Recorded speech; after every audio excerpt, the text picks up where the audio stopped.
Welcome to Monday Night Rants on the Better Sports Network. What is going on, everybody? Uh-oh, somebody has a case of the Monday. Well, that's the way the cookie crumbles. And, well, Bob's your uncle. Rants on the Street with Thomas Stevens. Shout out to my producer, Tyler Heavy T. Soto. Boom.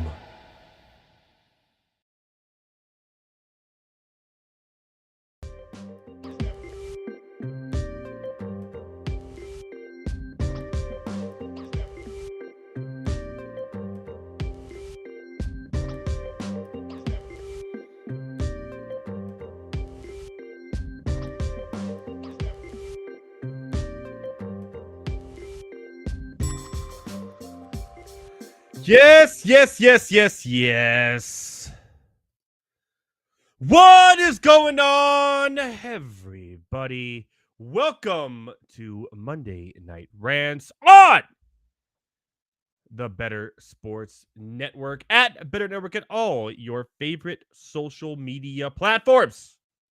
I, of course, am at Edward Raus. And what a show we have for you tonight. Tyler Heavy T. Soto and Thomas Stevens are on. They have the night off, so I'm running solo tonight. Thomas Stevens, happy birthday, by the way. Happy birthday, Thomas Stevens. The ripe age of 22. Jose Saldana says, bang, bang, Niner gang. Let's get it on. Let's do it. Heavy T's on the night off as well, so I will be running solo, but don't worry, my fellow ranters. I have a special guest tonight. Matthew Selz of Fantasy Alarm will be joining me a little later to talk about what transpired yesterday in the NASCAR realm of one of the greatest races I've ever seen in NASCAR history. More on that later. I do have some heartbreaking news, my fellow ranters. My neon sign that says Monday Night Rants finally took a shit. Yep. That's what you get from Amazon. Don't worry, I will be getting a new one to bless your presence in the near future. What a weekend we had, man. What a weekend. I know football is over, and here we are. We're trying to find things to watch over the weekend for sports-wise. NASCAR was a great race, like I said. We have college basketball. The March Madness has started now. More on it later. The court storming debacle. Court storming is the thing now, where that finally a player got severely injured from it against the losing team, and a Duke player, which is not good for court storming. In football, makes more sense. In basketball, it's so compact and so small. It's kind of tough to say if it's okay or not. I'm kind of on the fence of, I used to like it because it's fun, but now it's getting kind of ridiculous. It's almost like, oh, we beat this team we're not supposed to beat. We're just going to rush the court. It used to be we beat the number one team, or, we beat the number two team who's been undefeated against us for the last 10 years. But now it's like, oh, we're ranked 25, but we beat ranked 13th. So we're going to storm the court. Okay, yeah, it's getting a little ridiculous. Not going to lie. I like the whole Tennessee taking down the uprights in the football stadium and throwing them in the river. That's fun.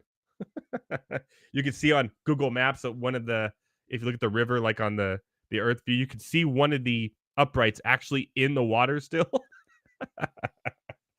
That's a lot of fun. Not gonna lie, but it's getting a little ridiculous with Flafowski for Duke severely injuring his knee when the fans rushed on the court and took him out. It's kind of rough. Not gonna lie. But what can you do? Everyone gets a participation trophy and a cupcake now. Yeah, pretty much. And the worst part about that, real quick, I don't want to go on a tangent on this. The worst part about that is that they're not even giving first place trophies anymore in kids sports. They're not giving first place trophies. They're not giving second place trophies. They're not giving anything. Everybody just gets a participation trophy, whether you win or lose.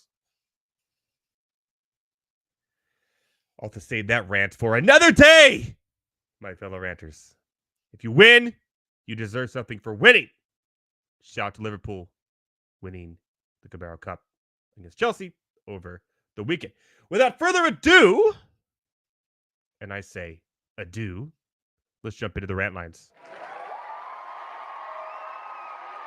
The rant lines. Everyone's favorite thing when I just rant about the crappy or weird things that happen over the weekend. Before I do the rant lines, though, I do want to give a shout out to MondayNightRants.com. Check out MondayNightRants.com for picks. I give my picks: Thomas Stevens, Heavy T, Tyler Soto, the Inept Franchise. We talked about it last week. The Bears, the first one. They're so bad. The Bears. Well, guess what? Number 2 got released today. Heavy T couldn't be with us here tonight. He will be here next week. But he released his second edition. It's the Miami Marlins. The Miami Marlins. The Inept Franchise series on MondayNightRants.com. The Miami Marlins. His blog post is up. Go look at it. Go to it after the show is over, of course. Go to MondayNightRants.com. Check out why the Miami Marlins are an inept franchise. I know it, but they won 2 World Series. Yo, you got to read what Heavy T has to say. Because he'll tell you exactly why they're an inept franchise. And the ownership has a lot to do with it. They've had more owners than playoff wins, series wins, since 2000. Check it out. That is a lot of fun. All right, let's jump into the rant lines real quick. Number one. Who needs the combine?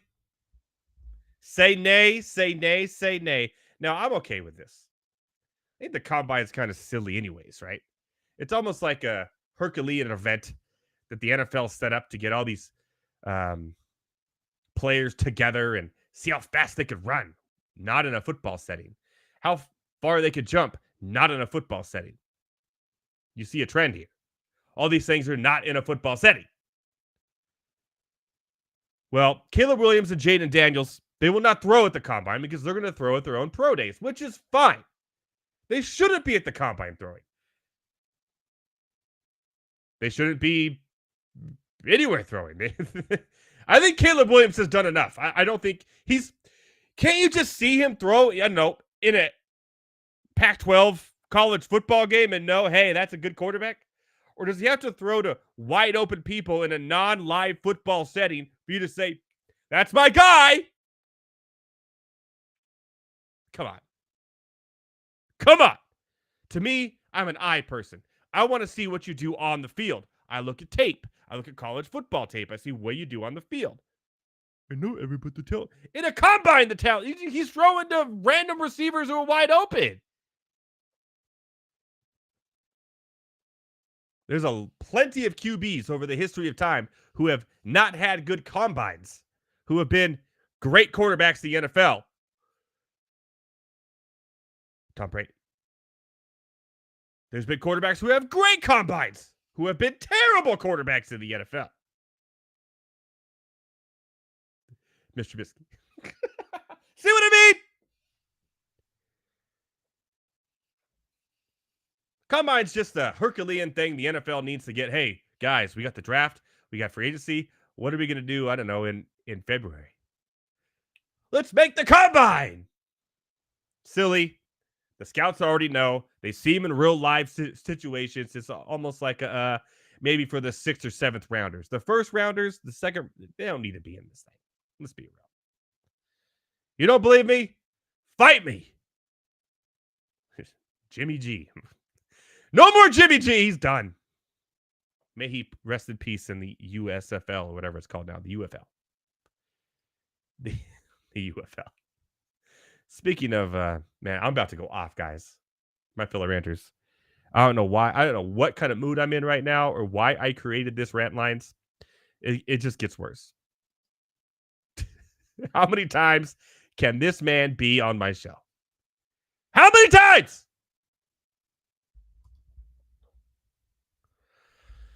The 49ers, the last vacancy in major coaching vacancies in the NFL, interviewed Brandon Staley. I think everyone just left because I just yelled at them. But that's what Monday Night Rants is.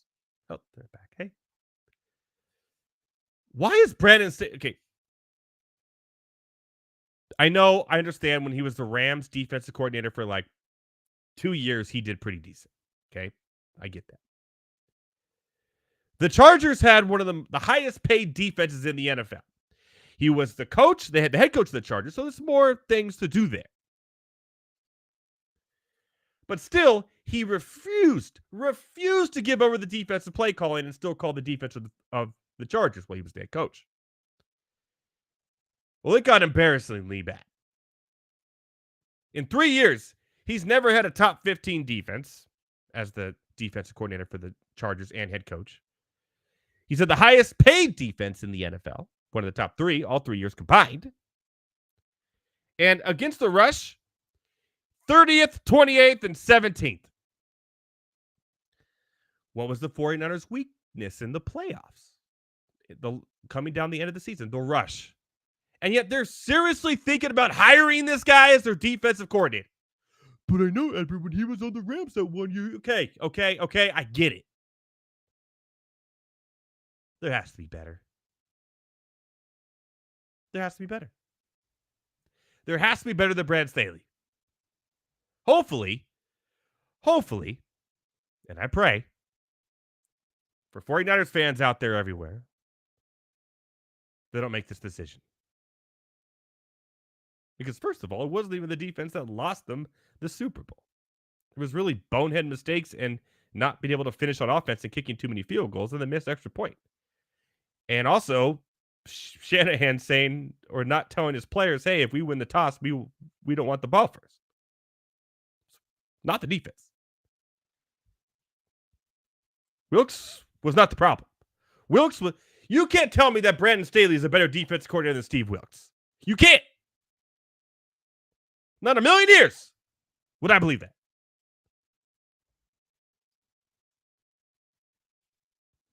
Mike Fuente says Shanahan freezes in the biggest moments. You are correct, my friend. 100% correct. All right. We're going to have some fun now. I don't know if you guys saw this yesterday over on the old Twitter. By the way, shout out to TikTok. I now have a TikTok. That's right. I've joined the dark side. It's at Edward Raus on all your favorite social media platforms, including TikTok. We posted some good videos there. We have the Heavy Tea nipple bottle video. If you haven't seen it, check out MindRants.com or TikTok now at Edward Raus, where Heavy Tea talks about how the Gatorade nipple bottle is the best. And we posted a clip this last week with my good friend Elliot Jams from the Drew Show was on last week. Talked about sports we wish to be sports. The jousting video is up there as well. But this went viral yesterday. Don't mess with Cam Newton. Don't mess with I'm going to show the video. I'm going to show the video, people. Don't mess with Cam Newton. Because Cam Newton single-handedly had 3 people come out to him and try to jump him, mug him, whatever the hell they were doing. It looked like... okay. It looked like he was unfathomed. He had 2 of them in headlock. He's using them to fight the other ones away. It was a sight to be seen. I don't know what he's doing with his hat. I don't know what he puts on his hat to keep it so snug on his head.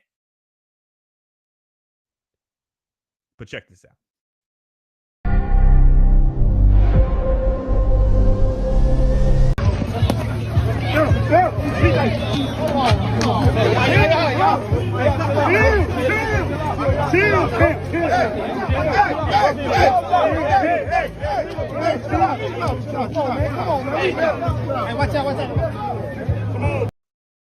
Cam Newton is one of the most physical, biggest quarterbacks this league has ever seen. How his hat didn't fall off, I still have no idea. I don't know what he does there. I know his hair sticking out through it. It's his own thing. It's great. But what are those 3 guys doing? They're all like, what, 5'7", 5'9". They try to jump him or fight him or whatever they're trying to do. If you look at it again, he has 2 of them in headlocks like this, and he's literally using them to hit the other people that are trying to fight him. And even at one point, some guy tries to walk up and sucker punch him. Unfazed. Hat perfectly crisp. You don't mess with Cam Newton. I don't know what was going on there. That was his 7x7 tournament that he does for charity. And some 3 random people decided they wanted to fight him. Maybe he said something. I have no idea what happened. All I know is what I saw in the video. What I just showed you. That's all I know. What I saw was he's a big man. And it'll take more than 3 or 4 people to take him down. So, I don't know what was going on there, what was happening. Mike in the chat says, Cam should be a defensive end. He probably could be a defensive end. He is that big. Like I said, he's one of the biggest, more physical quarterbacks we have ever seen in the NFL. He's an MVP. Let's not forget. He's an MVP. He did lose his 1 Super Bowl chance. Peyton Manning maybe to blame for that, and that Denver defense. But, however, come on now. Let's be real. So, shout out to Cam Newton for defending themselves. It sucks it got on video like that and trending everywhere and people, having their own comments on it. But at least he defended himself and did it well. Like, he was the best 2 headlocks using him this week. Sometimes Goliath does win in the David versus Goliath match, my people. It does, and it will. March Madness is here. It really is here. It's almost March. This is the last Monday we'll be doing in February. We'll be in March next week. The AP rankings came out today, and my goodness, are things just getting absolutely crazy. Now, I thought all season long UConn would be the best team when it's all said and done. I think a repeat's still in order. There's no doubt in my mind that I think that UConn can repeat as double champions back-to-back in the NCAA March Madness tournament. Houston, number 1, is a little bit of a head-scratcher. The conference, who they've beaten, how much. One of the best defensive teams in the country. They're now number 1, Houston. We went through this last year with Houston. Purdue, number 2, with Edey, by the way. Shout out to Edey. He will finally be joining the NBA. He announced he will commit to the NBA draft after this season. It's about time. I don't think he's going to be transitioned into a great NBA player. Not like a Chet Holmgren. He'll be a good NBA player, but not like a great NBA player. More on that later, though. More on that when we cover the NBA draft. UConn moved all the way to 3, which I thought was interesting. Yeah, the loss was really, really bad. After they destroyed Marquette, who, by the way, I still think is a Final Four team. Marquette. I've been winning bets on them all year. Love it. The loss to Creighton was really bad, but listen, was it by 19 points? Creighton's still a top 15 team at the time. So I understand in the tournament you got to win them all. That's the only way you're going to win. But to me, UConn, even with that loss, is still the number 1 team, and it's not even close. Look at the palm. Look at the strength of schedule. UConn should still be number 1 despite the loss. Come on. Houston, Purdue, UConn, Tennessee, who's been rising up the ranks. A good streak they have going. My Marquette team, who I absolutely love. And then you got the Arizona, Kansas, Iowa State, North Carolina, and then Duke after the big loss to Wake Forest with the storm courting, or the storm the court, which hurt Flipowski, which is going to really hurt them in the long run. Not going to lie. It looks like a bad knee injury, which is even worse. So we'll see how it all plays out. I love that St. Mary's is now ranked 17th and Gonzaga's 23rd. You got 2 teams there from the West. My Mountain West, I'm all down for the Mountain West every year. Utah State holding it strong at 22. Still some good Mountain West teams that can make some noise here, but I love Utah State. And I think it's going to be one of the most undecided, improbable March Madness tournaments you've ever seen. Ever. But ultimately, I still think UConn will be the champion at this point. Too strong. Defense, offensively, too good. Too good. And I'm running really behind. So, hey, let me see if Matt Selz wants to run through the new Clippers brand identity with me. I'm going to be passionate about this, people. I'm passionate about this. So give me my time. I have been a Clippers fan since I was a little lad. A little boy. A little boy. They were the Buffalo Braves from 1970 to 1978. In 1978, they became the San Diego Clippers. Everyone knows I'm, lo and behold, love my San Diego teams. We don't have many of them anymore. In 1984, not 5 years later, they moved to LA because Donald Sterling is an asshole. What gave it away? Go listen to the tapes. Give it a goog. Then comes Steve Ballmer and changes the franchise completely. I know we had Chris Paul and Blake Griffin and all those, teams that never quite lived up to expectations in the playoffs but here we are. Kawhi Leonard, Paul George, James Harden, and Russell Westbrook. We have an all-star team 10 years ago. But they had an identity crisis. They really did. Look what I had to put up with my entire life. Yeah. Look at that again. What on earth is this? The Buffalo Braves make sense. A little racist now. Very. And then the San Diego Clippers with some weird 70s art going on that's like some art deco. I understand it's a sail with the sun going behind because, okay, here's a little Clippers lore for all you out there. A lot of you may not know this. A Clipper is a ship in San Diego. A Clipper ship that comes and docks and takes things to and from San Diego. It's called Clipper ship. It's a Navy ship. That's why they're called the San Diego Clippers. It's a ship. It has sails. It's on water. That makes more sense than the Lakers. They're from Michigan, where there's lakes. They're not the Los Angeles Tar Pits. Don't get me started on the Utah Jazz. There's no Jazz in Utah.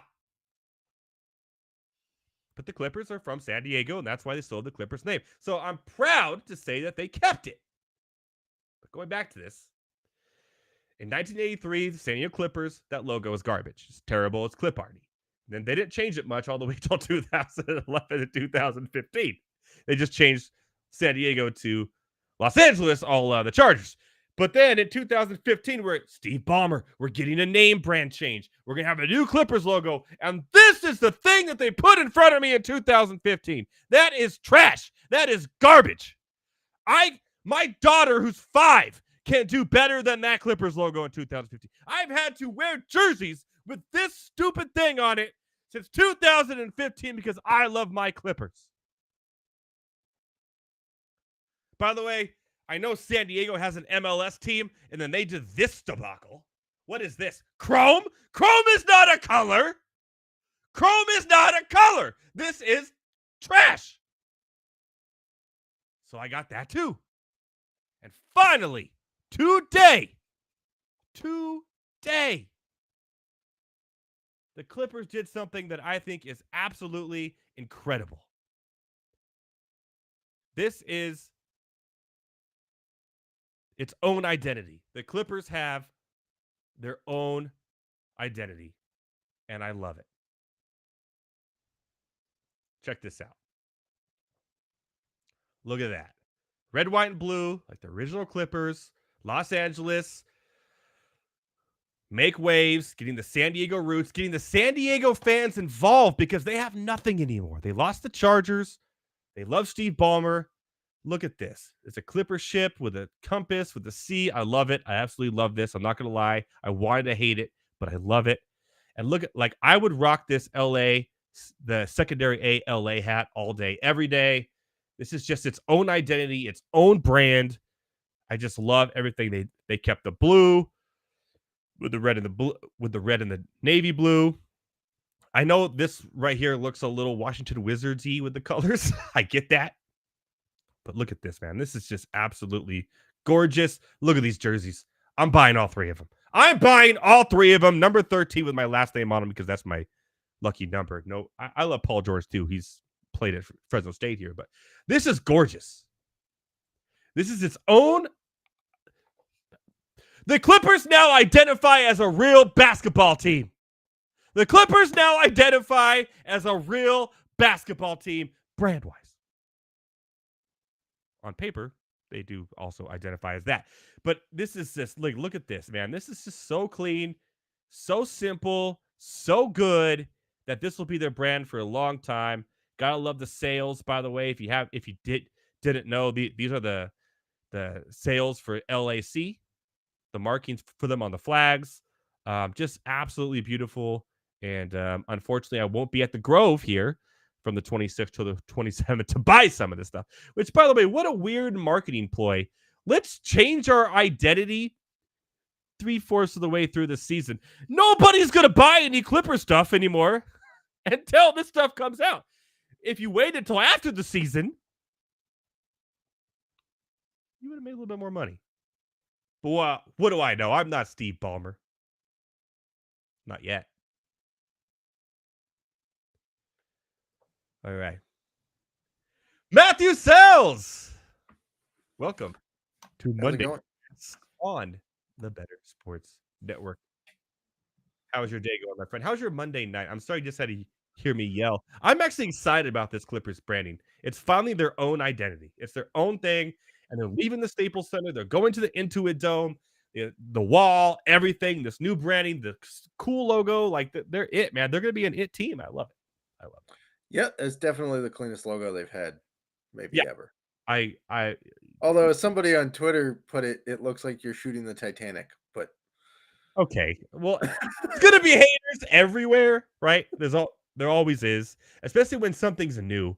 When anything is ever new, everyone immediately already hates it, especially on Twitter. Twitter is a cesspool of hate. 80% of you only comment on Twitter if you hate something. Like, that's the only time you either like it or you hate it. And when you hate it, you comment. It's Yelp. Twitter is now Yelp. Twitter is Yelp of tech creators.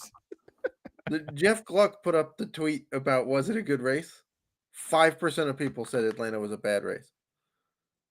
Who are those 5? That was the best race I've ever seen in a long time. Somebody said it's because Chase didn't win, so the 5 people. Oh, Jesus Christ. He was just the same guy that was flipping off Ross Chastain on his TV, too. Right? Yeah, I don't know how you watch that race and go, no, I don't like that. I had people texting me who weren't even into Heavy T texted me and said, dude, the end of the race was crazy.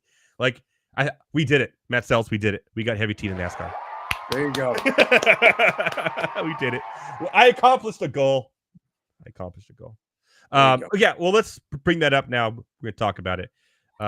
Atlanta, by the way, that format has to stay. We're talking about NASCAR now, people. That format has to stay. That was amazing. The whole race was good. You had everything you could ask for. Strategy. You had strategy mixed with the crashes, mixed with like everything. The photo finish, the third closest race in NASCAR history. Yes. And my boy, of course. Okay. I'm going to be really depressed if he doesn't win a race this whole season and misses out in the playoffs by 0.0003 seconds. Now, in fairness, he has the 2 closest wins in Talladega history and now has the closest loss in Atlanta history. So, but the way his car has looked these first 2 weeks, I think he's going to be just fine. they look pretty good. They do look pretty. Imagine if he had a competent pit team. Holy cow. We be talking Brian Blaney dynasty right now. They are like the Ferrari of yes, of definitely. NASCAR. All right. It's not been good for a little while. Before we start talking about the race, why don't you tell everybody how well you did during the race on your betting picks, my betting picks. We both won on Grill vs. Grill. We both won. We did. My guy finished closer to the front. Okay. Yeah. As close to the front as you can physically get. Yeah.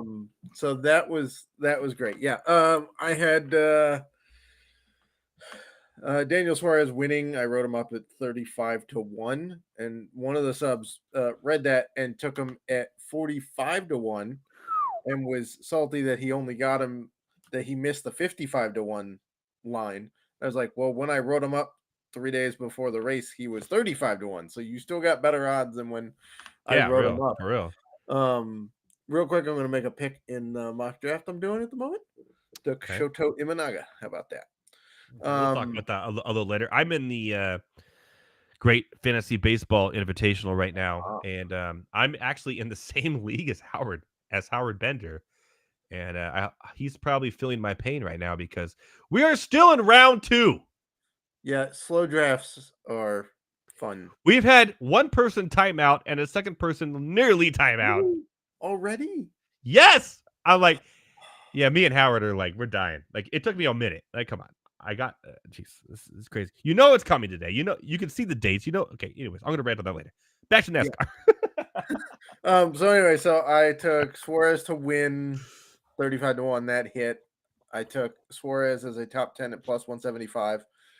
That hit. On the write-up, I also said if you're feeling frisky, you could take him at a top 5 at plus 450. Mm-hmm. That would have hit. I took him in a matchup. I think it was over. Was it over? I think it was over Ty Gibbs. At That's minus 105, which was actually the shortest odds in that matchup. And that hit. I took Ryan Blaney for a top 10. So that hit. That's a no-brainer. That's a no-brainer, though. As my cat gets involved here. I got this for you. And Ross Chastain, top 10. Your boy over here. Yep. Ross in the Chastain, top 10. You took him. I'll give you a little air horn for everybody. An air horn for everyone who followed Fantasy Alarm and Matt Selz and myself and bet on NASCAR because you all won. I won DFS too, by the way. I won about $180. So air horn. Because I had Chastain, I had Suarez, and I had Blaney in a lot of my lineups combined. So really, it really didn't matter who else you had with them. You kind of did pretty well. Oh, and Bubba Wallace. That was like my core 4. I had Chastain, Suarez, Blaney, and Bubba Wallace as my core 4. And they all were in top 10. Yeah, avoiding the chalk was the key way to do it, it seems.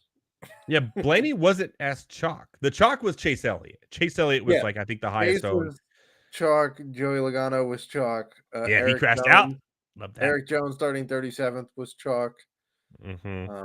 There was another one that was huge chalk too. Was it LaJoy?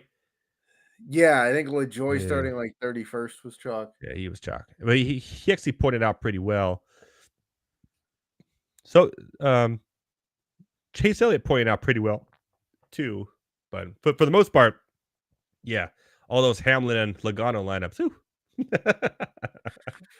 Rough sauce. Yeah, I mean, at least Logano admitted it was his fault in the post race. Oh yeah, what was that? That was almost.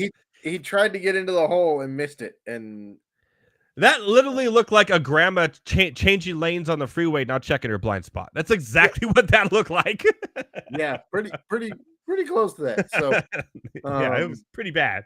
But that race had everything. I mean, it had a 16-car pileup on lap 2, and then it settled down, and it was fantastic.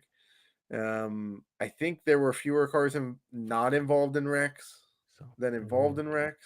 4 wide. Yeah, then we have 4 wide. 4 wide. So like 4 wide in a NASCAR race. It was absolutely bonkers. I don't know what else we can say about this. I'm taking Brandon Fott, by the way, in the next pick. Go for it. So they need to keep that format in Atlanta. They need to keep that race. Yeah. I don't know how this is like the first time I think forever that the NASCAR season started 2 kind of plate drafting races back to back. I know that you've had them back to back before, but that's because they moved Daytona further in the season. That way. Yes, correct. So it's the first time it started. But I do kind of like the way. So like the initial thought was, oh great, 2 wild card races to start the year, right? But if you think about it, Daytona 500 always kicks things off. That one's not moving. William Byron was going to be in the playoffs regardless of that too. I mean, right. So it's Suarez though. True. But then Atlanta is kind of a hybrid, right? Because it's a 1.5 miles, but they run the super speedway package. So It's a you lot of fun kind of though. get It's my favorite race now. I you love it. kind of get Daytona, but then you also kind of get the intermediate, which we're now going to next week with Vegas. Ugh. So like it's a nice little transition. I just feel bad for all these NASCAR fans who are new that had just watched those 2 races back to back, and now you get to experience the Vegas race. I mean, the Vegas race is okay. It's It's not okay, great. but you're gonna It's have better than one just or tune 2 out. guys out in front of everybody else. It's not as bad as Texas. Yeah, Texas is the worst of all time. Don't It's just even not watch gonna it. be I as don't even watch exciting. it, man. I don't watch the Texas race. I don't know if I should say that. Like I know the strategy. I know how to build Yeah. lineup. Tell you how to. I don't watch it. I got better things to do. But That race is atrocious. okay, is it me or does Fox just know or have this thing where they know how to just go to commercial break at the wrong time? They do every time. It brings out a caution. Every time. I was Amazing. like, but by the way, shout out to Kevin Harvick. I actually really enjoy him because obviously he's not like a real commentator. He has, he stumbles through things and, but Yeah.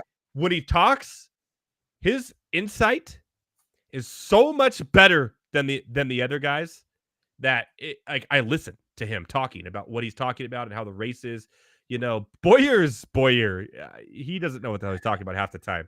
But No, he's just filling time. But Kevin Harvick is so he's really good at just the knowledge and making you understand, and probably really good for people who are getting into NASCAR for the first time to understand things. I've been really impressed with what he's done just from the knowledge he has to share the racing sport with everybody. Impressive. But then they go to commercial and a caution happens and you come back and it just shows a car sitting in the middle of the infield. You went, Yeah, what happened? I was talking about this with a friend of mine today. Actually, I would thoroughly enjoy it if NASCAR came out with like a Sky Sports package. Right? So I'm if you watch surprised that, F1, if you watch F1 on ESPN, right? okay. It does not go to commercial the entire time. Did the Las Vegas? That's the only race I watched last year. Was that did that It not go did to not commercial? go to at all? commercial. Huh. During practice and qualifying, it does occasionally. Like qualifying in That's between the fine. rounds, it'll go Yeah. to commercial. Practice a couple of times during the hour-long practice, but during the race, they do not go to commercial. Now, they know that it's only taking up a certain amount of time because they format the race to be that long. It's also a shorter race. It doesn't last as long. Well, true. They have formatted it so that A, they don't have to refuel during the race because they don't allow that anymore. And B, they have regulations that say you have to get 2 hours of racing in a 3-hour window. That's why a couple of years ago they timed the Monaco Grand Prix because of the rain. It delayed it. Once the green flag time happens, you have 3 hours to get 2 hours worth of racing in, and it ends. So that's why it was that time plus a lap, right? So Formula One has specifically geared it to TV, but Sky Sports is also a paid service in the UK. It's not like a normal cable station. You pay extra for it, like ESPN Plus, right? Your cat agrees. She does. So if NASCAR did that and they went with like a paid service where you could actually get the race and not commercial, because let's face it, the scoreboard is, the scoring pylon is sponsored. Everything they talk about in NASCAR is sponsored. Everything. Every single car except for maybe one or Creed, the band Creed was a sponsor last week. Correct. Now, did not help Jimmy Johnson's cause. It did not take him higher. That is for sure. Well, not in the standings. No. Maybe in frustration level. True. But I'm just saying, you have like the white flag is sponsored. Everything. The checkered flag is sponsored by Sunoco. Like it's all sponsored. Everything. Exactly. And then they say this thing is like this section of commercial-free racing is brought to you by this, and then they run a 4-minute commercial. So it's not actually commercial-free. They've just squeezed it into one commercial break. Yeah. So in general, I think Fox has been pretty decent this year. It's No, easier to say that about the Daytona 500 and that Atlanta race. I got one thing I got to say before you say that with Fox, and then so hold your thought. Okay. Hold your thought. The Crank It Up, they've done 2 Crank It Ups. And they've been useless. They've been during pit stops. Yeah. I don't want to. There's a 48-mile-an-hour limit on the pit stop, and they're cranking it up. They're doing the crank up where they do like, we're not going to talk. We're just going to let you listen to the race and crank it up and show all the different car things, right? Both of them, for both races, at the Daytona 500 and Atlanta, 2 of the fastest racetracks in the sport, they did crank it up during pit stops. And they haven't done it they didn't do it during the 4 wide. Like, that would have been Pit stops. Like, hearing the spotters during 4 wide would have been phenomenal. Oh, okay. So here's what I do, but I'm a little weird. So I got the race on here, but You have radio go. I got Ryan Blaney's scanner, and I have Ryan Blaney camera from his race always on, and there's no commercials there, so I can see what he's doing and listen to so I know what's going on probably about 30 seconds ahead of what's going on TV. And when it goes to commercial, I hear caution's out, crash behind you, and then I look, and it's some sort of pill that makes you skinny going on over here. So, but by the way, 97 side effects. NASCAR does have that, and that's really cool. We talk about what like the F1 has and Sky Sports. If you go to NASCAR.com and you have a computer handy or your tablet, you could actually pick your favorite driver and just watch his cam from the hood of his car as he's driving and listen to his scanner, and you can see kind of what's going on, and it showed you the standings on the left side too. So you kind of have a good idea, and you don't have to listen to Clint Boyer ramble about bullshit. So I kind of like doing that and just having this kind of on low. But then I will admit, when Blaney was making that move and it went to like 20 laps to go, I turned off the scanner, I turned off the thing, and just went and watched full coverage on the TV. But it's a great experience. It's really cool. So NASCAR does have that, and that's really fun. Yeah, that is the better way to listen. You'll also get, when the caution comes out, you'll know sooner. You'll know that there's penalties sooner too if you can listen to NASCAR's official feed. So I saw 4 wide from Blaney's hood, by the way, who was behind him, right behind him when that happened. I love that one guy broke free, and they're like, "There's still 4 wide," and then another guy shoots them. There's still 4 wide. So it was, that was great. Not sure we're gonna see that in Vegas, but we'll see. No, who knows? No. Who knows? Certainly not seeing it at Phoenix. What's going to be the theme for Grill vs. Grill this week? It's in Vegas, so we could do anything. We obviously peaches, because peaches are the trophy. Atlanta makes sense. Hamburger versus hot dog, all American race. What? How about breakfast food for Vegas? Breakfast buffets. Okay. They're pretty well done. Known for it. Done and done. The Grill vs. Grill theme this week will be breakfast. My kids are going to be excited. Dude, everyone in my family is going to be excited too. Well, what am I going to do? Now I got a show to do, man. You got me thinking. So Grill vs. Grill this week will be breakfast. By the way, you can check out last week and obviously the Daytona 500 Grill vs. Grill video on the Fantasy Alarm YouTube, or just go to MondayNightRants.com. Click on the NASCAR link there, and you'll see the Grill vs. Grill videos there as well. We'll a little write-up about what we're doing and what the themes are. Matt Selz, Vegas is coming up here this week. Where obviously we just talked about the 2 bangers we just had of races. It's going to slow down a little bit here. Vegas, a 1.5 mile, right? 1.5 mile track. Usually, whichever car is built the fastest. Track position is king here. Yeah, not a lot of passing. Matters a lot, unless you're Kyle Larson. But who do you think is the early favorite? Practice, though. We do get actual practice that they will use, so we do actually get to see cars on track. Who's your early favorite? Who's your early favorite? You got Kyle Larson, who's like a Vegas killer. William Byron. Usually Chevys do pretty well at Vegas. Mm-hmm. Larson's been quick. I think he's motivated that they now don't have plate racing for a little while.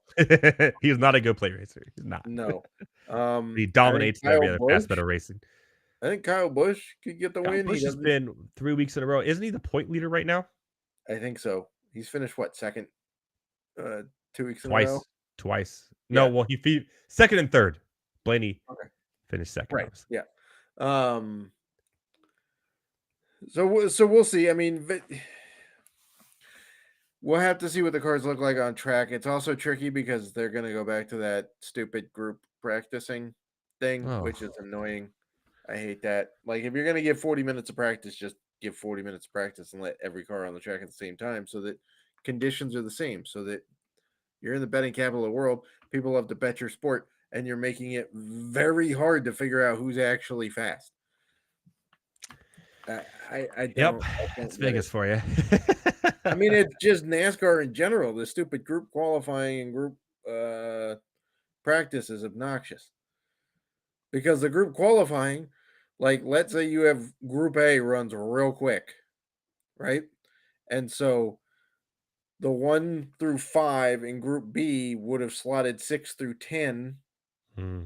in Group, or past 6 through That 10 in Group that A. kind of throws everything off a little bit too. So you Then you've you really got don't 5 know. Yeah. faster cars starting behind 5 slower Yeah. cars, Yeah. and then yeah, so it just gets annoying. Put everybody out on the track at the same dang time, and then let But see, people. you're on top of all this stuff at fantasyalarm.com. You know who's faster starting behind who and who is the best pick for your DFS lineups or to bet on. I mean, there are ways to sort it out. Yeah, if in general you spot a lot of times in Group A being faster, track probably had something to do with it. It's probably not that all of the fast cars wound up in one spot. It's probably they had better track conditions to go set faster times.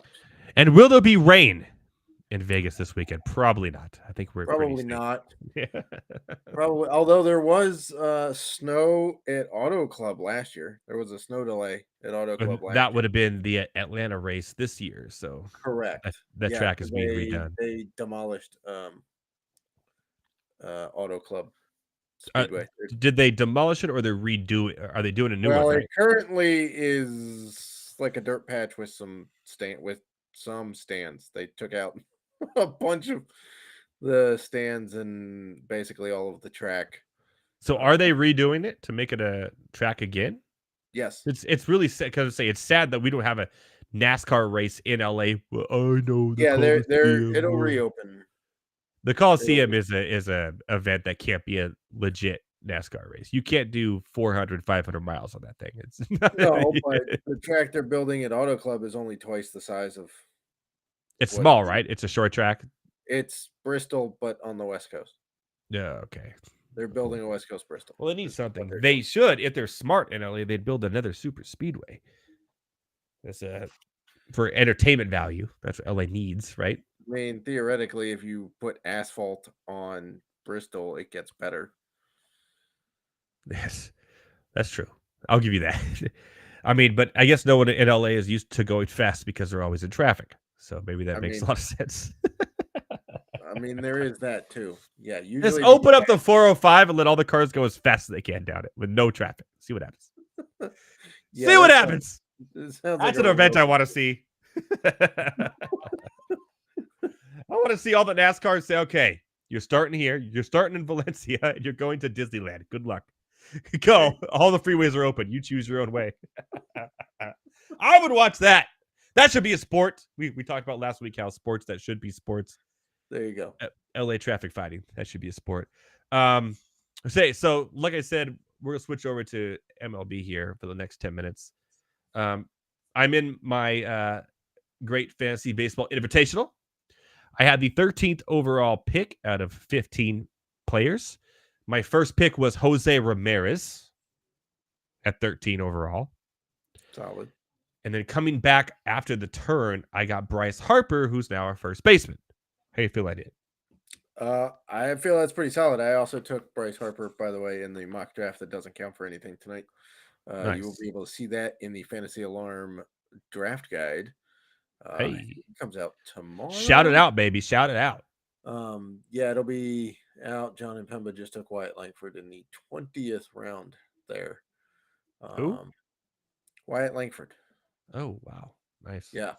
I am going to take Tyler Stevenson because I need a second catcher. But yes, I took Bryce, I think, in the second round. That's why I took him. Yeah. I took Julio 4th overall in this mock draft. Julio Rodriguez. Yeah, that's good. Yes. Yeah, I think at 400 overall is pretty good. I was between Obviously, Corbin. you have to tell me that Acuna did go number 1, right? He did, yes. Okay. That's And when then let's see here. So in this draft I did here in the Great Fantasy Baseball Invitational with Howard Benner's in my league, as I mentioned, it went Acuna, Bobby Witt Jr., Julio Rodriguez 3rd, Corbin Carroll 4th, Kyle Tucker, then Mookie Betts, who, by the way, has outfield, second base, and shortstop eligibility now, which is crazy. Then yeah, the first pitcher off the board. Betts went Go ahead. second. Betts went Okay. second in the mock draft. Spencer Strider was the first pitcher off the board. Then Tatis, Freddie Freeman, Aaron Judge, Juan Soto. Every draft I've seen or every mock draft has Aaron Judge and Juan Soto going back to back. It is crazy. And then Ohtani as a hitter.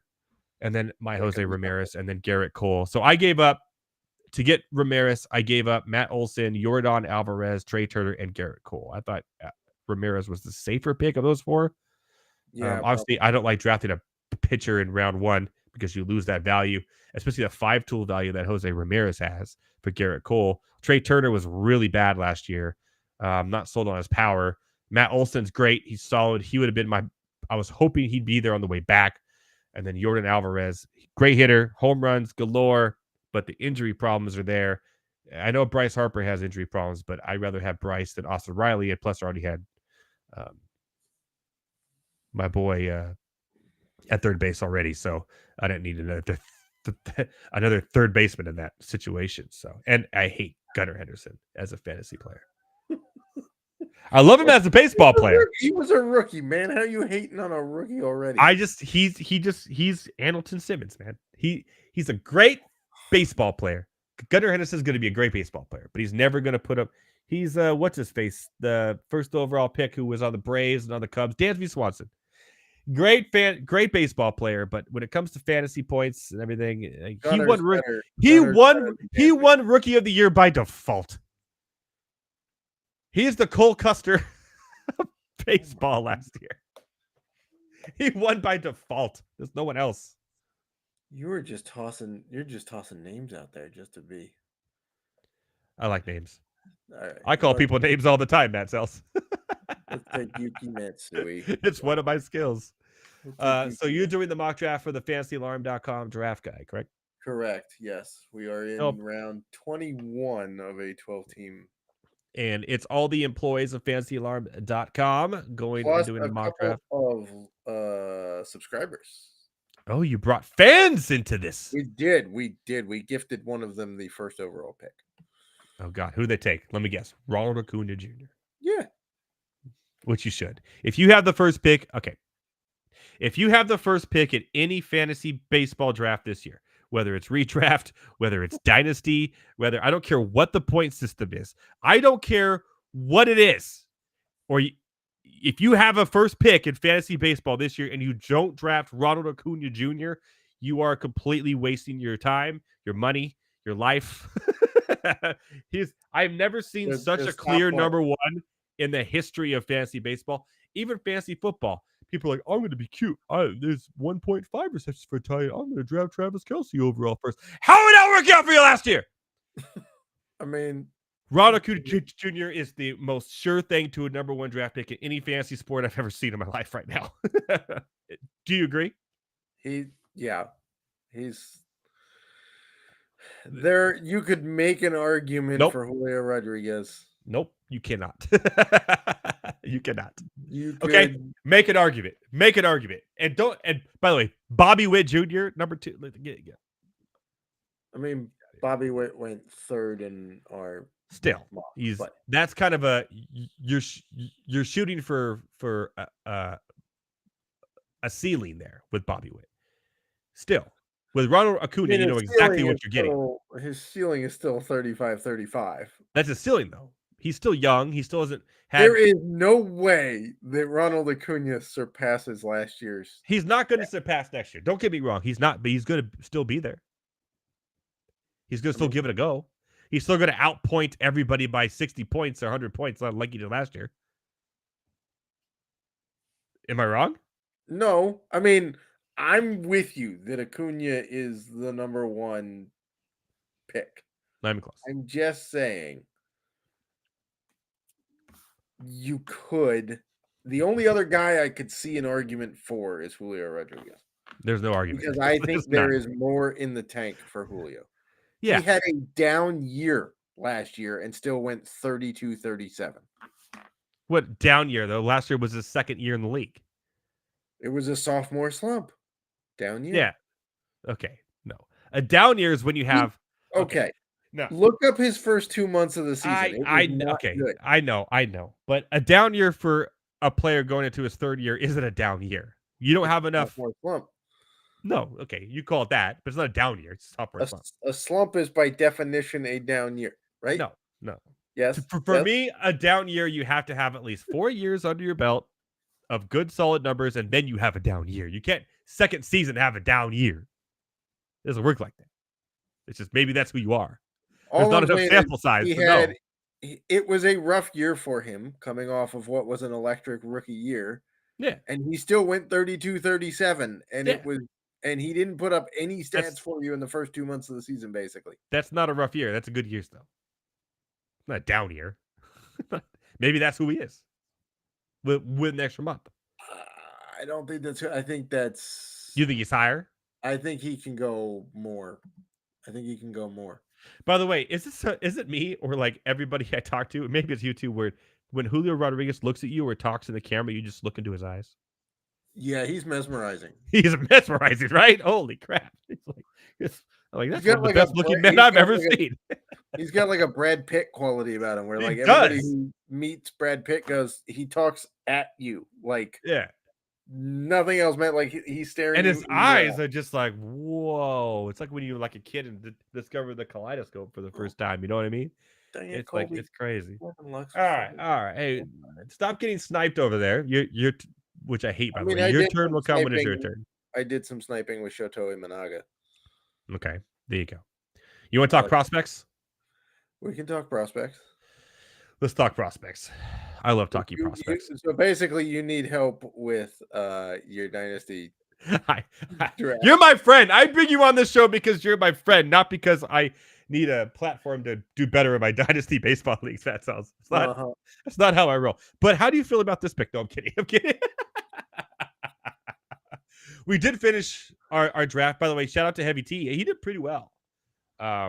He knows the secret. He just uses your prospect list, ranking, which I did too, and I had some really good sneakers in there as well. Yeah, Miller, I got sniped in my home league. I got sniped in my home league because one of the owners in the home league discovered my list. Yeah, emailed the list to the league and said, "Is this you?" I said, "How many other Matt Selzes do you know?" I said, "Yeah," and everybody used my list against me in the draft. It was fun. So what I'm going to do is that's not fair. I'm going to name some prospects that are some of the top prospects on your list. And I want you to tell me, and one of them is very interesting to me as a Padres fan. I want to see how you feel. And you tell me how they'll contribute to everyone's fantasy baseball teams this year. And if they will. Okay?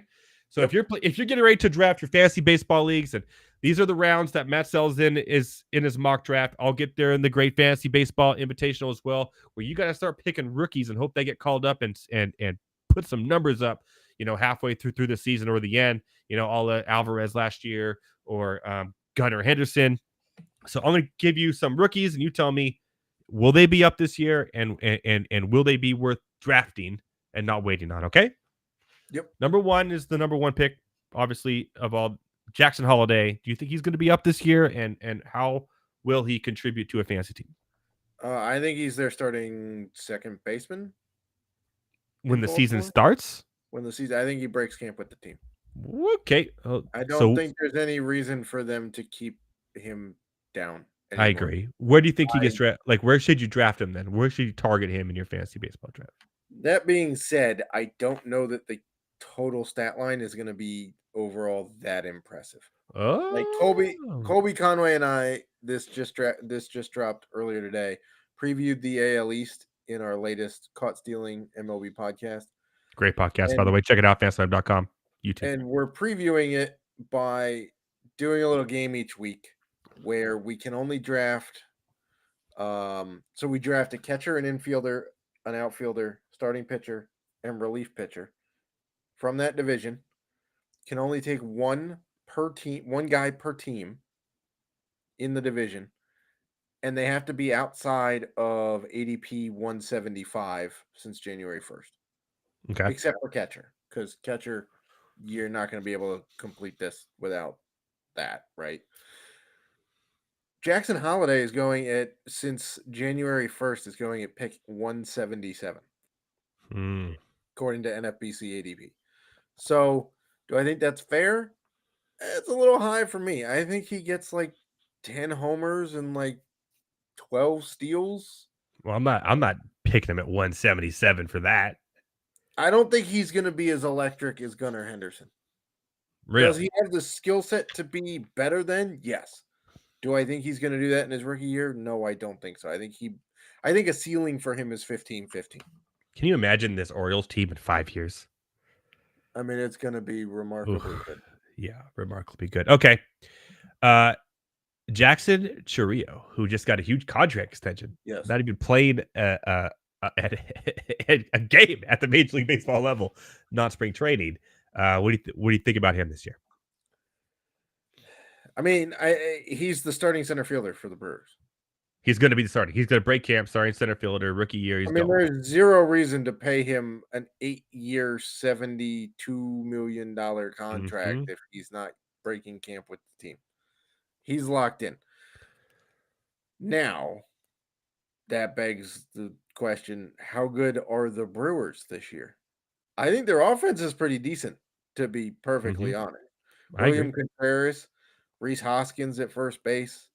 Christian Yelich, if he's healthy, can still be pretty decent with a bat in his hand. I think they move him to DH to keep him. That'd be a smart move. Yeah. You got Garrett Mitchell coming back from injury. Don't forget about Joey Wiemer. Yeah. Don't forget about Joey Wiemer, baby. I mean, maybe, sure, but you've got some sneaky good bats there. So I think Chourio is going to be effective. I think you could draft him probably an outfield 4 guy. I wouldn't take him much higher than that because,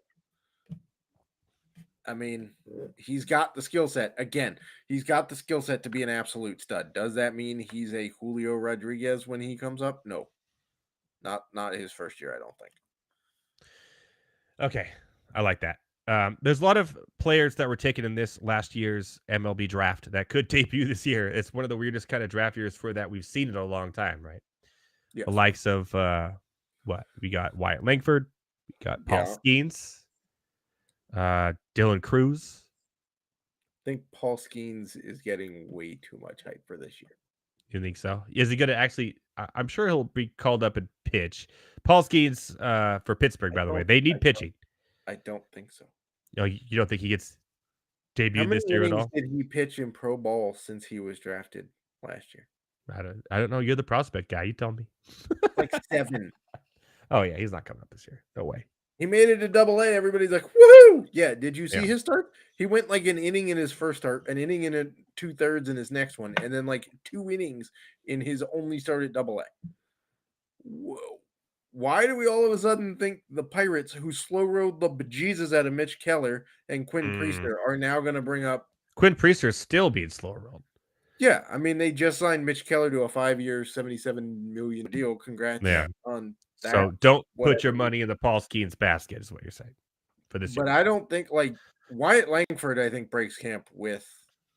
But you also got Evan Carter there. You got So that's the thing is where does he Texas Rangers, by the way? Yes, where does he play? Because you already have a full outfield. Yes, and a very good one. You have Adolis Garcia. Mm-hmm. You're not taking him out. No, hell no. Leody Taveras was good enough defensively and was still a double-digit homer and steal guy last year. Yeah. Okay. But Evan Garcia Carter can also play DH too, though. What? If he has to. Garcia can play DH or be the DH. I mean, true. He's a little bit of a liability in the outfield. One of these guys is going to be it. Yeah. All I'm saying is Wyatt Langford's probably not getting everyday playing time right from the jump. Does he break camp with the team? I think so. I think his bat is good enough that you have to As have that. from being drafted last year to be breaking with the team this year. I Yes. mean, he's an older player. I get that. He's already what? And he He's was a like 21 college already. bat and Yeah. could have So gone. I mean, he wasn't going to go over Skeens or Cruz, but he was in that camp in so terms of. where would you pick him in your redraft leagues? Obviously, dynasty higher, but in a redraft league, where would I you mean, if take you him? can still get him in dynasty league, I would leave the dynasty league. Like I would get a new league. No, I mean if you're drafting a dynasty league, that's fine. I'd probably take him about the same place as like Churio, outfield 4, Wow, outfield 5. interesting. I like that. Okay, here's a guy who's small sample size, but he's in spring training with this team. He's doing very well. And kind of a guy I've had my eye on is Jackson Merrill for the San Diego Padres. Shortstop. They're moving my boy Xavier Bogaerts over to second. Obviously, Kim will be the shortstop there. Kim, $280 million on a second baseman. that's right. You know it. Jackson Merrill. By the way, Bogart's another guy where you could just look into his eyes. Jackson Merrill, thoughts on him? He's actually been pretty good so far in the first few games here for the Padres spring training. I would. We're gonna need to see more because the first few games, like He's young, right? He's young, right? He's still like very 20. young. You're also mainly playing against guys who are AA guys for most of the pitchers, right? Like there are Yeah. your starters get 1 or 2 innings, right? But you're getting 1 at bat a game against that guy, maybe, unless you're batting 7th. You're in spring and you may training, miss the you're starter. getting an at bat against a different pitcher every time you come up to bat. Pretty close. Yeah. So Which is actually difficult, by the way. More difficult than an actual game. That's why bullpen games have been so effective because you're changing the look and the Correct. sequencing and the Every stuff at bat. Yeah. every at bat. I don't think Jackson Merrill comes up This year. Yeah. maybe in Do you September. agree with the talent though? Do you think what they're saying about him is that he's going to be Fernando Tatis's kind of? That's awfully. I mean, I have him ranked as the 21st overall prospect right now. Okay. But that's number 2. I don't think the power. I mean, obviously, he just hit a home Right? run. He just nailed a home run yesterday. Which, by the way, shout out to Blake Snell, who, when the Padres showed that home run highlight, tweeted the highlight because I guess I don't know, stupid Blake Snell, messing with my heart. But he's not going to have that power. I think 30 home runs will be a stretch for him. He's going to have some speed. He's going to be kind of like, I think like a 20, maybe a 70 RBI, 15, 20 stolen bases at most, and maybe like a 270 average kind of guy, which is solid in fantasy baseball. I think he's at best prime Trey Turner. Okay, well, that's pretty damn good.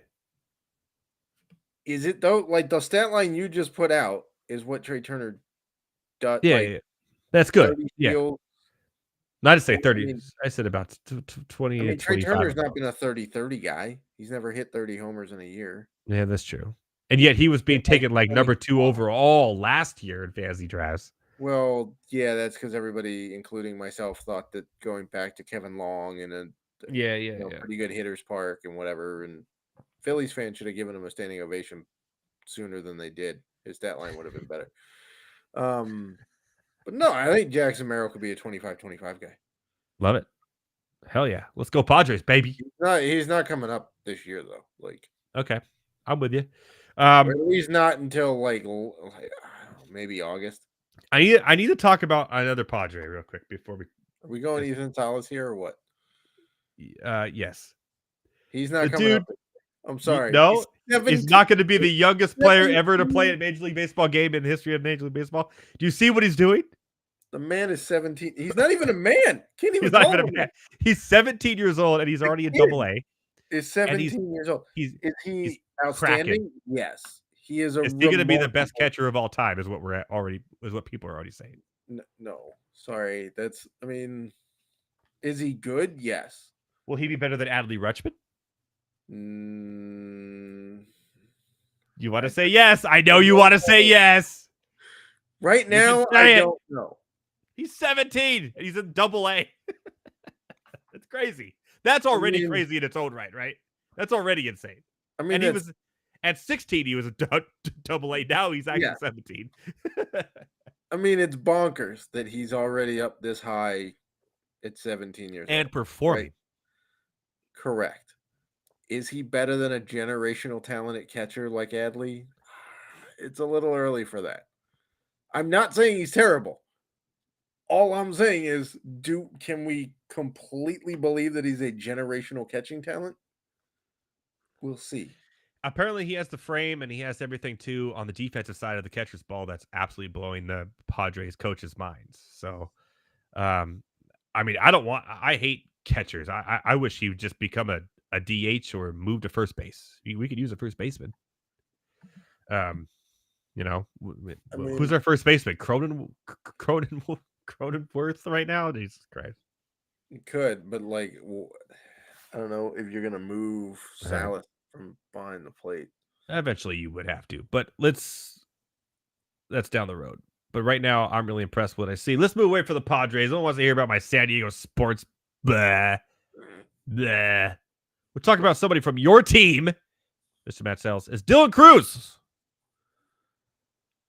Of all the lists I've looked at, and I've looked at a lot, you have him the highest of anyone I've seen on any prospect list. You have him number 4. Might be a little homer bias. Are you a little biased? Hype me up right now. I want you to hype me up on the Washington Nationals outfielder Dylan Cruz and why you think he could be an well, is he coming up this year? He probably will, right? There's 2 coming up this year. Okay. I think James Wood comes up too. James Wood! You're welcome, by the way. Speaking of the Padres, see the perfect. What do you mean we're welcome? We gave you a generational talent. We gave him Yankees for a bunch of pitchers. Woo! We gave you Ted Williams. So yeah, for a year and a half. That's not our fault. We gave him to you for 2.5. Get it. It's not our fault you can't keep him for You got CJ Abrams too. Okay. I mean, that guy, as long as he I was high on James Wood when he was with the Padres. I'm sad about that, but we're talking about Dylan Cruz first. Yes. Yes, I think Dylan Cruz comes up about midseason. Is he worth picking up in your redraft leagues? Late flyer? I would say a late flyer, yeah. What kind of player is Dylan Cruz? Comp him. I loved Dylan Cruz in college. Loved it. Dylan Cruz is Bryce Harper with a better hit tool. That's a pretty damn high comp. You're like ESPN right now calling Caleb Williams Aaron Rodgers. No, I think Caleb Williams is a bust, to be honest. Dude, go look at the football comps for ESPN on these quarterbacks. Literally, they said Caleb Williams, Aaron Rodgers, right? May is Justin Herbert, and Jaden Daniels is Lamar Jackson. Neither one of those players were the first quarterback taken in their own drafts, and only one of them Drake May was in the top 10. Drake May isn't accurate enough to be mentioned anywhere in the same paragraph, let alone same sentence. No, ESPN is high. Well, they got to pump quarterbacks because the atrocious quarterback play in the NFL was bad for the product last year.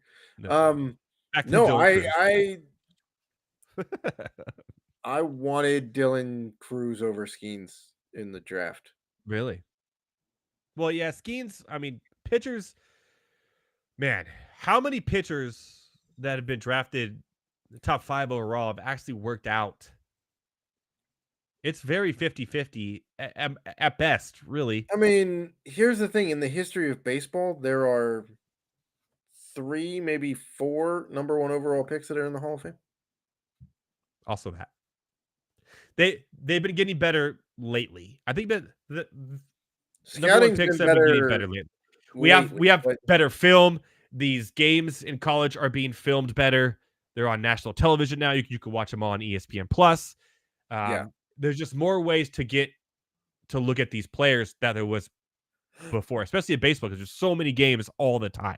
right? In football, it's easier. You only have so many games, and they're all nationally televised.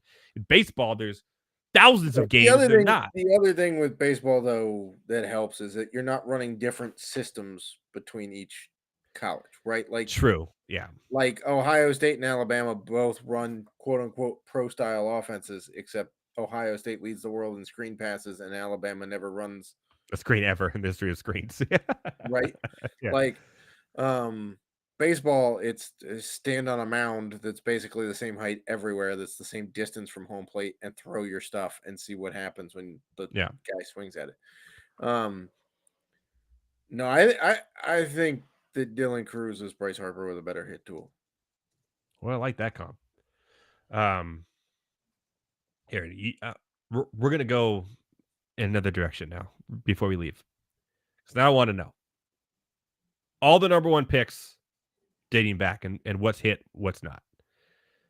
And this is how the game, the way we looked at it, analytics, by the way, as well, the analytics tools, to be able to see the way that they throw pitches just from a screen on your computer, which we didn't have back in the day. What year do you want to start? These are bad, dude. These are really bad. A lot of them are terrible. Let's start in 2000. Okay. Adrian Gonzalez. That's pretty good. It's pretty good. Good start. Had a really good career. Got paid. Not Hall of Famer good, but pretty good. 2001. Joe Mauer. Hall of Famer. I think he's the fourth. Okay. Now we're going to go down a little wormhole here. 2002. God damn it. A pitcher, Brian Bullington, with a career WAR of minus 0.2. He was bad. He was not good. Delman Young in 2003. Not a first round pick, but an average good baseball player. He was okay for about 7 minutes. Shout out to my Padres for 2004. Matt Bush, baby. Yeah, he was great when he wasn't like killing people. It's also that.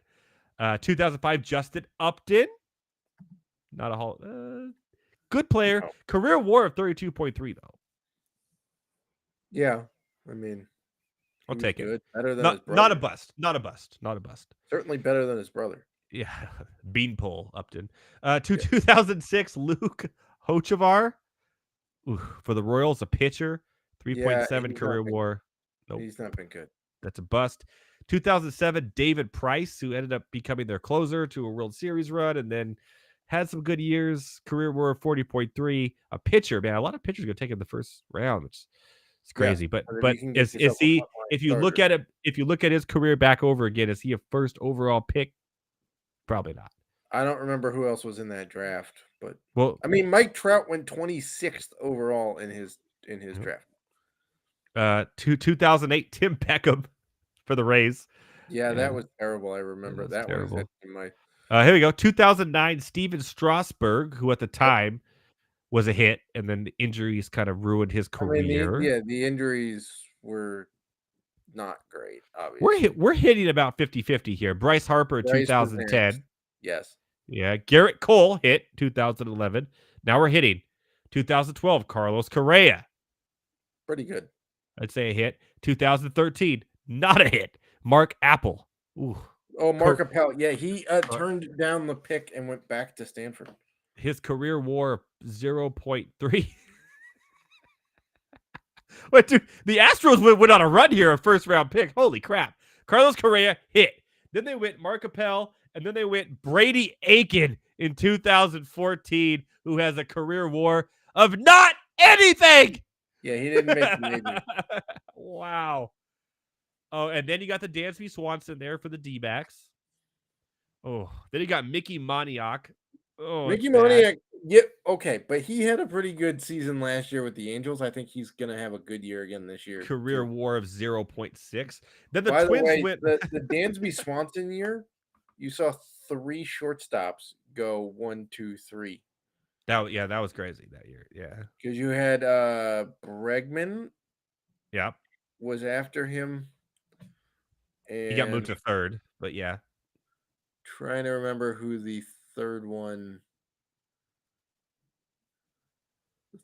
was. Oh, I gotta look that up now. You're gonna drive me crazy with that shit. What year was that? The Carlos Correa year? No, the Dansby. Oh. Yeah, Swanson.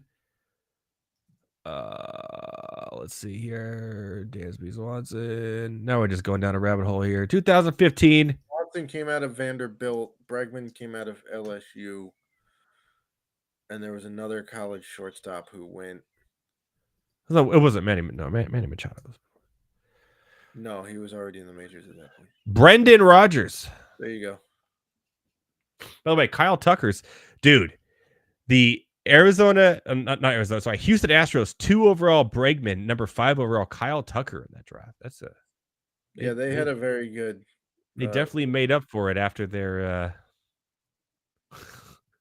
their stinkers with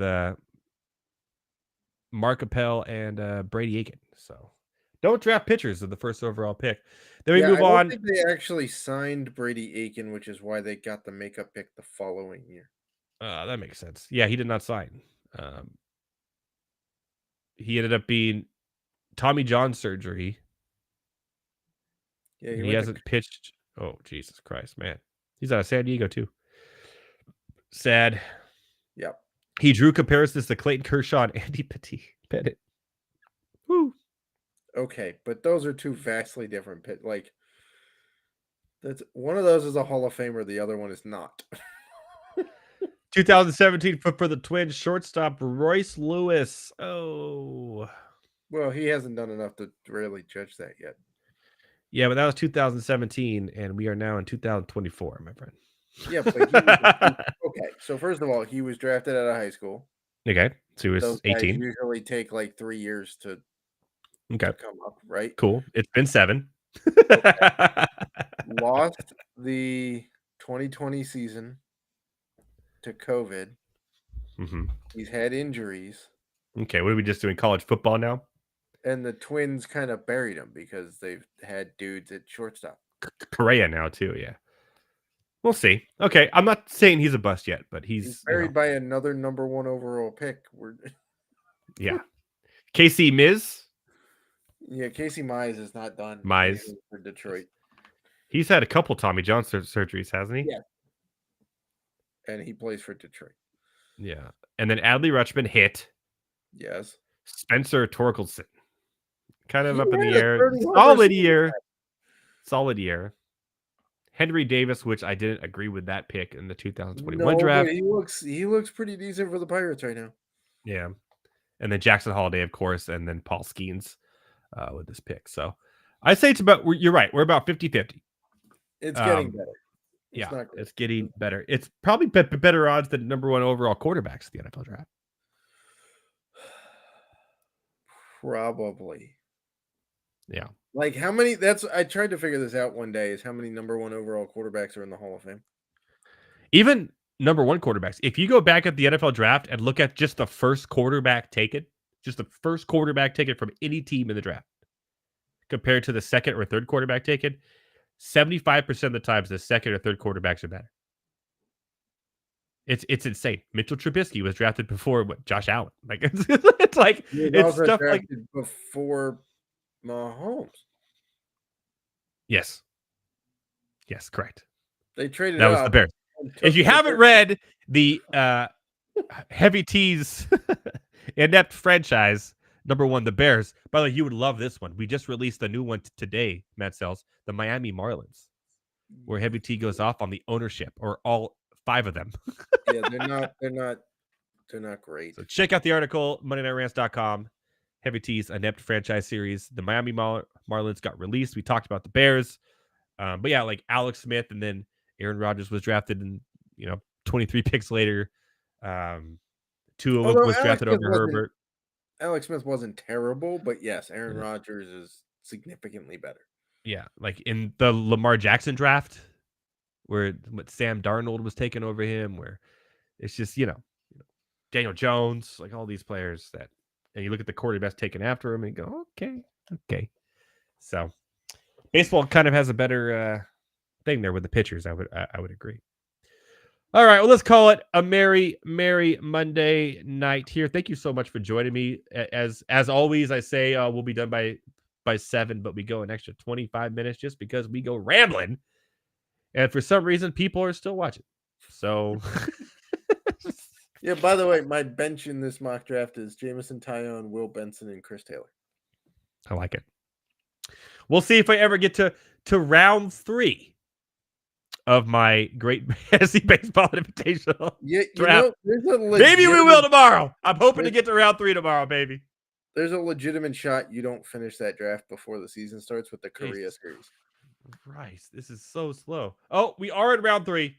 We made it to the series. The Korea series is 24 days away. Yeah, there's a good chance we don't. It's like March 20th, I think. Here's what I don't understand. Okay, but yeah, we are rolling through round 3 now. It's going to actually come to me hopefully tonight. So, but the guy who has the wraparound, he picked his first pick super quick and then waited like an hour to pick his next pick. If you know you have the wraparound, you make both your picks at the same time, people. I mean, true.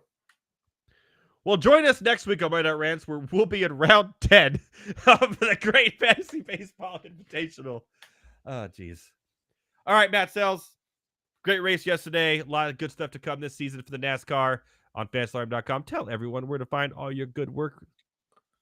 So you can find me on the Twitter machine, or the X machine as it's now known, at the Salesman, TheSelzman, right there on your screen. My NASCAR stuff is over at FantasyAlarm.com. We've got a podcast every week. We got the Grover's Grill that goes up on YouTube. We've got Playbook, where I give you basically the strategy, some pretty handy data for the race, top plays, the core guys that I'm building around. There's betting pieces up there. Join our Discord, because winning betting pieces, baby. Don't be modest. You crushed. I did. Put it out there. Tell the world, Matt Selz. I hit 35-1 for the first time this year. 35-1, people. That could buy you. I mean, a night out of dinner. I mean, one of our subscribers put $10 on it, and he won 450 because he got him at 45-1. You can skip McDonald's and take the family out to Applebee's for a night. Because that's living fancy, like, right? That's Nebraska, Fresno, California, dude. Applebee's is shit, dude. I mean, Dollaritas are pretty fun. Takes a lot of them to get smashed on Dollaritas, though. Dude, there's no alcohol in those things. All sugar. No, that's all why sugar and water. Okay, there's your alcohol. Exactly. Good luck with that. So yeah, I'm on Fantasy Alarm. You can join our Discord. There's all sorts of race day updates. Hell yeah, I'm in there too, talking smack and chatter and whatnot. All sorts of fun stuff. Vegas this week. Fun stuff. Vegas, then Phoenix, and then what? Is it Coda? Yep. Then we got street racing, baby. Not street racing, but road course racing. Most diabolical turn 1 on any track ever. It's going to be a lot of fun. Check it out, FantasyAlarm.com at The Salesman. Also on Facebook and on Instagram. And are you on TikTok? I just started my TikTok, man. You got to get in on the TikTok. I'll probably cut something up from us talking that will be on there. So I don't have enough time to go join another social thing. I mean, I'm on Threads technically. That's just Instagram. No, it's like Twitter without the riffraff. For now, my friend. For now. We'll see. Everything's going to get taken over. All right. Well, I'm going to send us away. You stay with me till we say goodbye, all right? Let's do this. Real quick, if you haven't already, go to MondayNightRants.com for my picks. Send us your questions, catch up on old shows, or just say, hey. Also, check out Heavy T's Inept Franchise series.